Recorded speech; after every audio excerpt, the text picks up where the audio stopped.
In Bambu Studio, click File and Open Project. Select the project that you downloaded from MakerWorld and click Open.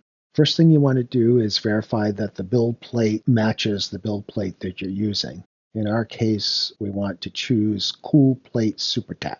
Next, we want to verify that the nozzle diameter is set to 0.4 because that's what we're using, and likewise that the filament is set to PLA Basic.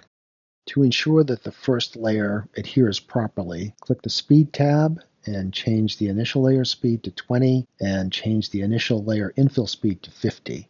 That'll slow down those first layers to ensure proper adhesion.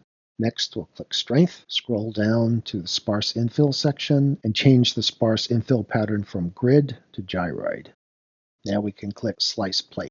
If you click the down arrow in front of Print Plate, you'll see options to either send the sliced plate directly to the printer or export the sliced file to a micro SD card. If you're sending directly to a printer, click Send, choose your printer, and click Send again. You'll see that your export has been successful.